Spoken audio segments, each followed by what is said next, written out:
दोस्तों आपसे एक सवाल है, देखते हैं कितने लोग सही जवाब दे पाते हैं। क्या इंडिया से यूरोप और अमेरिका जाने वाले कंटेनर्स डायरेक्ट इंडिया से ही वहां जाते हैं? इस पर आपका क्या जवाब होगा? आप में से मैक्सिमम लोग कहेंगे हाँ और क्या, अमेरिका जाने वाले कंटेनर्स अमेरिका ही जाएंगे ना। लेकिन सच ये है कि कई सालों तक इंडिया का एक्सपोर्ट किया हुआ माल इंडिया से निकलने के बाद एक फॉरेन कंट्री की पोर्ट पर रुकता था, वहीं उसका ट्रांसफर होता था, वहीं उसकी लोडिंग अनलोडिंग होती थी और उसके बाद ही वो अपनी फाइनल डेस्टिनेशन के लिए निकलता था। मतलब माल इंडिया का, इंपोर्टर इंडिया का, एक्सपोर्टर इंडिया का, लेकिन बीच में पैसा कमा रहा था कोई और इंडिया से होने वाला ट्रेड कोई छोटा मोटा बिजनेस तो है नहीं। कई डेकेड्स तक इंडिया को अपने ही कार्गो को हैंडल करवाने के लिए कोलंबो, सिंगापुर और दुबई जैसे पोर्ट्स पर डिपेंड रहना पड़ा, जिसकी वजह से हर साल हजारों करोड़ रुपए का रेवेन्यू और फॉरेन एक्सचेंज इंडिया के बाहर चला जाता था। ये डायरेक्ट लॉस लगभग 1500 करोड़ रुपए साल का था, जबकि टोटल इकोनॉमिक इंपैक्ट इससे कई गुना बड़ा माना जाता है। लेकिन सबसे इंटरेस्टिंग बात ये है कि ये प्रॉब्लम आज की नहीं है, ये प्रॉब्लम लगभग 30 साल पुरानी है और इसी प्रॉब्लम को सॉल्व करने के लिए केरला के एक छोटे से कोस्टल टाउन में बनाया गया है विजिंजाम इंटरनेशनल सी पोर्ट। एक ऐसा पोर्ट जो सिर्फ इंडिया का नहीं बल्कि पूरे साउथ एशिया का शिपिंग मैप बदलने की कैपेसिटी रखता है। आज मैं आपको बताऊंगा कि इंडिया को फॉरेन पोर्ट्स पर डिपेंड क्यों रहना पड़ा, कोलंबो ने इंडिया के कार्गो से कैसे अपना एम्पायर खड़ा किया, दुबई और सिंगापुर इस गेम में कैसे आए और कैसे केरला के एक छोटे से फिशिंग विलेज में बन रहा ये पोर्ट आज कोलंबो की नींद उड़ा रहा है। लेकिन इस पूरी कहानी को समझने के लिए आपको सबसे पहले समझना होगा कि ट्रांसशिपमेंट होता क्या है। और विश्वास करो, अगर आपने ट्रांसशिपमेंट समझ लिया ना तो आपको पूरी स्टोरी ऑटोमेटिकली समझ आ जाएगी।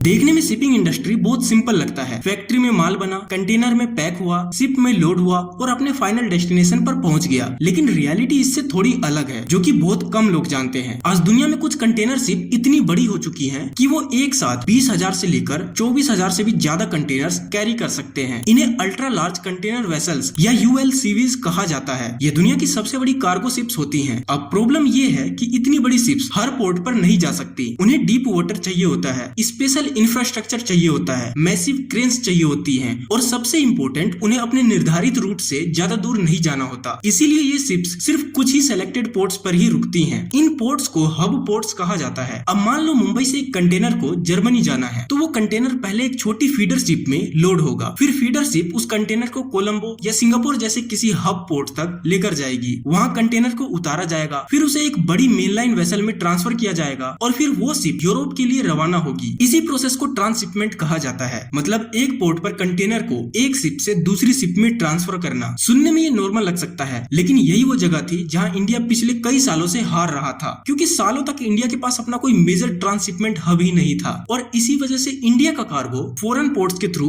अपने फाइनल डेस्टिनेशन तक पहुंच पाता था। अब सवाल ये है कि इंडिया जैसा इतना बड़ा देश अपना ट्रांसशिपमेंट हब क्यों नहीं बना पाया? दोस्तों इसका जवाब है जियोग्राफी और इंफ्रास्ट्रक्चर। इंडिया के पास पोर्ट्स तो थे, मुंबई था, चेन्नई था, विशाखापट्टनम था, कांडला था, मुंद्रा था, ऐसे बहुत सारे पोर्ट्स थे। लेकिन ये ports primarily domestic import export के लिए डिजाइन किए गए थे, न कि ग्लोबल ट्रांसशिपमेंट के लिए। दूसरी प्रॉब्लम थी डेप्थ, यानी समुद्र की गहराई। दुनिया की सबसे बड़ी कंटेनर शिप्स को 16 से 18 मीटर या उससे भी ज्यादा डेप्थ चाहिए होता है, लेकिन इंडिया के कई मेजर पोर्ट्स इस रिक्वायरमेंट को पूरा ही नहीं कर पा रहे थे। और तीसरी प्रॉब्लम थी लोकेशन। दुनिया का सबसे इंपॉर्टेंट ईस्ट वेस्ट शिपिंग लेन जो एशिया को यूरोप और मिडिल ईस्ट से कनेक्ट करता है, वो इंडिया के सदर्न कोस्ट के पास से गुजरता है, यानी केरला के काफी नजदीक से। लेकिन इंडिया के मेजर कमर्शियल पोर्ट्स उस लेन पर डायरेक्टली लोकेटेड ही नहीं थे। मतलब शिप्स को एक्स्ट्रा डिटोर लेना पड़ता, जिससे एक्स्ट्रा फ्यूल लगता और एक्स्ट्रा टाइम लगता, और शिपिंग कंपनीज को ये बिल्कुल पसंद नहीं था। इंडिया की इसी वीकनेस को पहचाना श्रीलंका ने और यहीं से शुरू हुई कोलंबो पोर्ट की कहानी।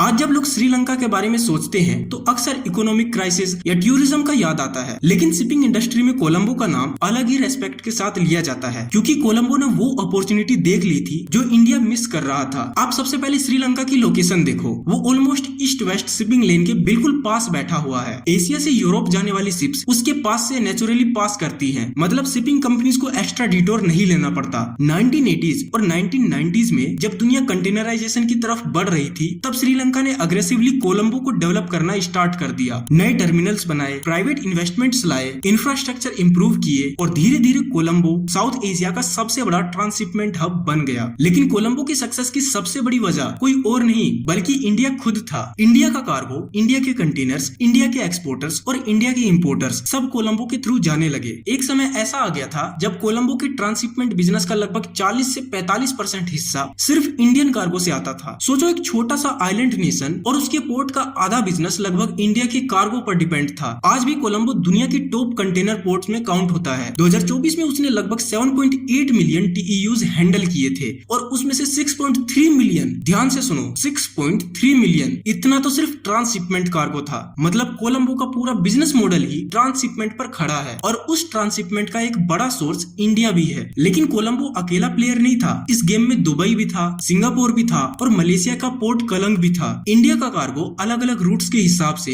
इन पोर्ट्स में डिस्ट्रीब्यूट होता है। कुछ कंटेनर्स कोलंबो जाते हैं, कुछ सिंगापुर तो कुछ दुबई, और हर कंटेनर्स के साथ इंडिया का पैसा भी बाहर जाता है। लेकिन इन सब पोर्ट्स में एक चीज कॉमन थी, ये सब इंडिया के कार्गो से कमा रहे थे और इंडिया सिर्फ देख रहा था। यही वजह थी कि कई सालों तक मैरीटाइम इंडस्ट्री के एक्सपर्ट्स एक ही सवाल पूछते रहे, आखिर इंडिया अपना खुद का ट्रांसशिपमेंट हब क्यों नहीं बना सकता? आखिर दुनिया की सबसे फास्टेस्ट ग्रोइंग इकोनॉमीज में से एक देश अपने ही कार्गो को फॉरेन पोर्ट्स के थ्रू क्यों भेज रहा है? और इसी सवाल का जवाब ढूंढते ढूंढते केरला के एक छोटे से कोस्टल टाउन का नाम बार बार सामने आने लगा, जो था विजिंजाम। एक ऐसी जगह जिसका नाम शिपिंग इंडस्ट्री के बाहर शायद ही किसी ने सुना हो। लेकिन एक्सपर्ट्स को लगता था कि अगर इंडिया कभी अपना वर्ल्ड क्लास ट्रांसशिपमेंट हब बनाएगा तो शायद वो यही होगा, क्योंकि यहाँ कुछ ऐसा था जो इंडिया के किसी और मेजर पोर्ट्स के पास नहीं था, और वो खास चीज थी natural depth. Vizhinjam global shipping lane के बिल्कुल पास खड़ा था और दुनिया की सबसे बड़ी कंटेनर शिप्स को अट्रैक्ट करने की कैपेबिलिटी भी इसके पास थी। लेकिन प्रॉब्लम ये थी कि एक पोर्ट बनाना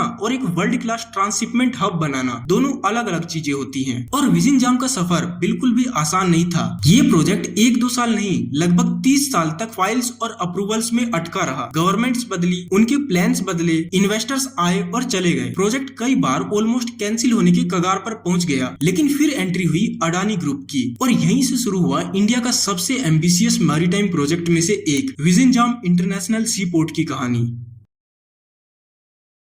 आज विजिंजाम पोर्ट को देखकर लगता है कि ये प्रोजेक्ट शायद कुछ सालों में ही बन गया होगा, लेकिन रियलिटी इससे बिल्कुल अलग है। ये प्रोजेक्ट अडानी के आने से नहीं शुरू हुआ था, ना ही 2015 में और ना ही 2010 में, बल्कि इसकी कहानी लगभग 35 साल पुरानी है। 1991 में केरला गवर्नमेंट ने पहली बार विजिंजाम में डीप वाटर पोर्ट बनाने की फिजिबिलिटी स्टडी करवाई थी। एक्सपर्ट्स को लगता था कि इंडिया के पास एक ऐसी लोकेशन है जो नेचुरल जियोग्राफी के मामले में साउथ एशिया की सबसे वैल्यूएबल मैरीटाइम एसेट्स में से एक हो सकती है। लेकिन आइडिया होना और प्रोजेक्ट कंप्लीट होना दोनों अलग बातें होती हैं। 1995 में पहला एग्रीमेंट साइन हुआ, प्रोजेक्ट आगे बढ़ा, फिर गवर्नमेंट बदल गई और प्रोजेक्ट रुक गया, फिर दूसरी गवर्नमेंट आई, प्रोजेक्ट रिवाइव हुआ, फिर फाइनेंशियल डिस्प्यूट्स शुरू हो गए, फिर इन्वेस्टर्स इंटरेस्ट खो बैठे, फिर नए टेंडर्स निकले, फिर वो भी फेल हो गए। अगले कई सालों तक विजिंजाम फाइल से बाहर ही नहीं आ पा रहा था। कई कंपनीज ने इंटरेस्ट दिखाया, कई कंसल्टेंट्स आए, लेकिन कोई भी प्रोजेक्ट को ग्राउंड पर नहीं ला पा रहा था। ऐसा नहीं था कि लोग इस प्रोजेक्ट की इंपोर्टेंस को समझ नहीं पा रहे थे, बल्कि प्रॉब्लम ये थी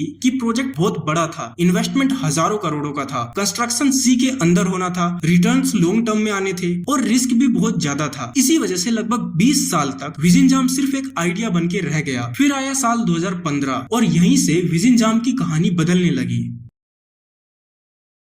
2015 में केरला गवर्नमेंट ने फाइनली प्रोजेक्ट के लिए बिडिंग प्रोसेस कंप्लीट किया और सबसे इंटरेस्टिंग बात ये थी कि फाइनल स्टेज तक पहुंचते पहुंचते सिर्फ एक ही बिडर बचा था। आप गैस कर सकते हैं वो कौन था? वो था अडानी पोर्ट्स। मतलब इतने बड़े प्रोजेक्ट के लिए फाइनल बिडिंग में इफेक्टिवली सिर्फ एक ही कंपनी रेस में थी। जुलाई 2015 में अडानी पोर्ट्स को लेटर ऑफ अवार्ड मिला और अगस्त 2015 में ऑफिशियल कंसेशन अग्रीमेंट साइन हो गया। प्रोजेक्ट का एस्टिमेटेड कॉस्ट उस वक्त लगभग 7,500 करोड़ रुपए था, लेकिन यहीं से कंट्रोवर्सी भी शुरू हो गई। कुछ सालों बाद CAG यानी कंट्रोलर और ऑडिटर जनरल ने अपनी रिपोर्ट में प्रोजेक्ट के कई एस्पेक्ट्स पर सवाल उठाए। रिपोर्ट में कहा गया कि बिडिंग स्ट्रक्चर और फाइनेंशियल फ्रेमवर्क, इनमें कुछ ऐसे चेंजेस किए गए जिससे अडानी के फेवर में ही बिडिंग की जीत हो। CAG ने यह भी कहा कि केरला गवर्नमेंट के इंटरेस्ट को अच्छे से प्रोटेक्ट भी नहीं किया गया। दूसरी तरफ केरला गवर्नमेंट का आर्ग्यूमेंट था कि अगर ये चेंजेस नहीं किए जाते तो शायद प्रोजेक्ट के लिए प्राइवेट इन्वेस्टमेंट आता ही नहीं। और सच कहें तो उस वक्त प्रोजेक्ट की हिस्ट्री को देखकर ये बात रियल भी लगती है, क्योंकि 20 साल में कई अटेम्प्ट्स फेल हो चुके थे, लेकिन अब एक बात क्लियर थी, अब फाइनली प्रोजेक्ट पेपर से निकलकर ग्राउंड पर बनने वाला था। दिसंबर 2015 में कंस्ट्रक्शन ऑफिशियली स्टार्ट हो गया और अडानी पोर्ट्स ने प्रॉमिस किया कि लगभग 1000 दिन के अंदर पहला शिप यहाँ आ जाएगा। लेकिन समुद्र के बीच इंफ्रास्ट्रक्चर बनाना इतना आसान नहीं होता।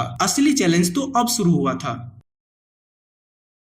अगर आप किसी सिटी के बीच में मॉल या फैक्ट्री बना रहे हो तो चैलेंजेस अलग होते हैं, लेकिन अगर आप समुद्र के अंदर एक वर्ल्ड क्लास ट्रांसशिपमेंट पोर्ट बना रहे हो तो चैलेंजेस कंप्लीटली डिफरेंट लेवल के होते हैं। विजिंजाम के साथ भी कुछ ऐसा ही हुआ। कंस्ट्रक्शन स्टार्ट हुआ ही था कि प्रॉब्लम्स का सिलसिला शुरू हो गया। 2017 में साइक्लोन ओखी ने केरला के तटीय इलाके को हिट किया। इससे प्रोजेक्ट साइट को भी डैमेज हुआ, कंस्ट्रक्शन डिले हो गया। फिर ब्रेक वाटर कंस्ट्रक्शन के लिए रिक्वायर्ड ग्रेनाइट रॉक्स की शॉर्टेज आ गई। ब्रेक वाटर बेसिकली समुद्र के अंदर बनी एक जॉइंट प्रोटेक्टिव वॉल होती है जो पोर्ट को तेज लहरों और स्ट्रॉम से बचाती है। लेकिन प्रॉब्लम अभी खत्म नहीं हुई थी। 2020 में कोविड आ गया, सप्लाई चेन डिस्टर्ब हो गई, लेबर शॉर्टेज हो गई, कंस्ट्रक्शन और डिले हो गया। और फिर आया सबसे बड़ा चैलेंज जो था विजिंजाम की local fishing communities. Fisherman communities का आरोप था कि पोर्ट कंस्ट्रक्शन की वजह से कोस्टल इरोजन बढ़ रहा है, कई कोस्टल विलेजेस को नुकसान हो रहा है और हजारों फैमिलीज की लाइवलीहुड इंपैक्ट हो रही है। 2022 में प्रोटेस्ट्स इतने बढ़ गए कि कई महीनों तक पोर्ट का काम प्रैक्टिकली रुक गया था। पोर्ट एंट्रेंस को ब्लॉक कर दिया गया था, लीगल फाइट्स होने लगी, फिर गवर्नमेंट को इंटरवेंशन करना पड़ा। लेकिन विजिंजाम का काम धीरे धीरे फिर से शुरू हुआ और कई सालों के डिलेज के बाद प्रोजेक्ट फाइनली कंप्लीशन के पास पहुंच गया। दोस्तों, अगर मैं आपसे पूछूं कि ट्रांसशिपमेंट पोर्ट की सबसे इंपॉर्टेंट चीज क्या होती है तो जवाब होगा उसकी डेप्थ, यानी उसकी गहराई। क्योंकि जितना बड़ा शिप होगा उतनी ज्यादा डेप्थ चाहिए होगी शिप को डॉक करने के लिए। और यही वो जगह है जहाँ विजिंजाम सबसे अलग हो जाता है। विजिंजाम के पास लगभग 24 मीटर की नेचुरल डेप्थ है। एक बार फिर से सुनो, नेचुरल डेप्थ मतलब किसी मैसिव ड्रेजिंग ऑपरेशन के बिना, किसी एक्सपेंसिव एक्सकेवेशन के बिना नेचर ने खुद विजिंजाम को ये एडवांटेज दिया हुआ है। दुनिया की सबसे बड़ी कंटेनर शिप को रफली 16 से 18 मीटर ड्राफ्ट चाहिए होता है। इसी वजह से कई पोर्ट्स उन्हें अकोमोडेट नहीं कर पाते। लेकिन विजिंजाम के पास 24 मीटर नेचुरल डेप्थ है, मतलब दुनिया की सबसे बड़ी शिप्स भी यहाँ आ सकती है। और सिर्फ डेप्थ ही नहीं, लोकेशन भी एक्स्ट्रा ऑर्डिनरी है। ईस्ट वेस्ट शिपिंग लेन, जिसके थ्रू लगभग 30% ग्लोबल मैरीटाइम फ्लीट मूव करता है, वो विजिंजाम से सिर्फ 10 नॉटिकल माइल्स ही दूर है। अब जब विजिंजाम ऑपरेशनल हुआ तो शिपिंग कंपनीज के पास एक अल्टरनेटिव आ गया, जिसकी वजह से 2025 में कोलंबो के ट्रांसशिपमेंट वॉल्यूम में डिक्लाइन देखने को मिला। साथ ही कंटेनर शिप्स की अराइवल में भी नोटिसेबल डिक्लाइन रिकॉर्ड हुआ। अब मैं ये नहीं कह रहा हूँ कि कोलंबो पोर्ट का कोलैप्स हो रहा है, बिल्कुल नहीं, अभी तक ऐसा कुछ नहीं हुआ है। अभी भी कोलंबो साउथ एशिया के सबसे बड़े पोर्ट्स में से एक है। उसकी एनुअल हैंडलिंग कैपेसिटी विजिंजाम से कई गुना बड़ी है। लेकिन पहली बार कोलंबो को इंडिया से कंपटीशन मिल रहा था, और वो भी इंडिया के ही एक पोर्ट से। अब देखते हैं अडानी कैसे विजिंजाम को डेवलप करेगा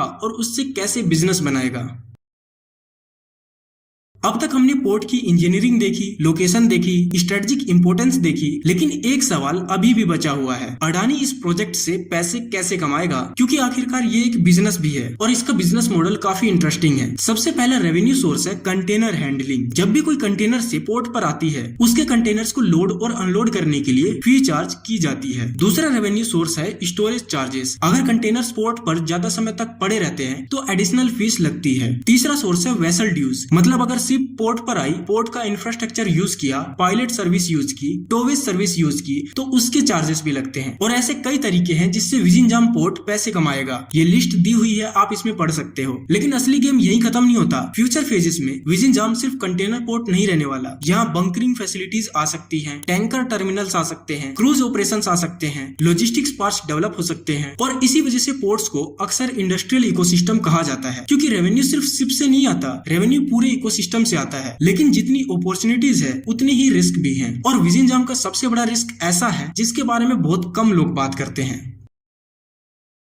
अगर मैं आपसे पूछूं कि विजिंजाम का सबसे बड़ा कॉम्पिटिटर कौन है तो शायद आप कहोगे कोलंबो या सिंगापुर या दुबई। लेकिन रियलिटी में विजिंजाम का सबसे बड़ा रिस्क इनमें से कोई नहीं है। उसका सबसे बड़ा रिस्क है डिपेंडेंसी। आज विजिंजाम की ट्रांसशिपमेंट बिजनेस का बहुत बड़ा हिस्सा एक ही शिपिंग जायंट से लिंक्ड है, एमएससी यानी मेडिटेरेनियन शिपिंग कंपनी, दुनिया की सबसे बड़ी कंटेनर शिपिंग कंपनी। वैसे इस कंपनी पर हमने ऑलरेडी एक वीडियो बना रखा है, तो अगर आपने वो वीडियो नहीं देखी तो उसे जरूर देखना। अभी तक पोर्ट के इनिशियल ग्रोथ में एमएससी का रोल बहुत इंपॉर्टेंट रहा है, लेकिन लेकिन प्रॉब्लम ये है कि अगर फ्यूचर में एमएससी अपनी नेटवर्क स्ट्रेटजी चेंज कर दे या रूट्स चेंज कर दे या कार्गो वॉल्यूम शिफ्ट कर दे तो विजिनजाम को बहुत बड़ा इंपैक्ट हो सकता है। विजिनजाम को और शिपिंग लाइंस अट्रैक्ट करनी होंगी जैसे मार्स्क, हिपेग-लियोइड, सीएमए, सीजीएम और भी दूसरे मेजर ग्लोबल ऑपरेटर्स। जितनी ज्यादा शिपिंग कंपनीज आएंगी उतना ही पोर्ट रेजिलिएंट बनेगा, लेकिन चैलेंजेस सिर्फ शिपिंग लाइन तक लिमिटेड नहीं है, कनेक्टिविटी भी एक इशू है। पोर्ट बनाना एक चीज है और पोर्ट को देश के लॉजिस्टिक्स नेटवर्क के साथ कनेक्ट करना दूसरी चीज है। अभी रोड कनेक्टिविटी इंप्रूव हो रही है, रेल कनेक्टिविटी पर भी काम चल रहा है, लेकिन जब तक कंप्लीट लॉजिस्टिक्स इकोसिस्टम रेडी नहीं होता तब तक फुल पोटेंशियल अचीव करना मुश्किल होगा। आपका इसके बारे में क्या ओपिनियन है, कमेंट में जरूर बताना। क्या आपको स्पोर्ट से कोई उम्मीद है या स्पोर्ट से होने वाले इन्वायरमेंटल इंपैक्ट से कोई परेशानी, वो जो कुछ भी हो कमेंट करके अपनी राय जरूर बताना। वीडियो पसंद आई हो तो लाइक कर देना ताकि मैं आप सबके साथ ऐसी ही और इन्फॉर्मेटिव वीडियोस शेयर कर सकूं, और सब्सक्राइब जरूर करना। आप लोग सब्सक्राइब करना भूल जाते हो। अब एमएससी वाली वीडियो यहाँ पर क्लिक करके देख लो।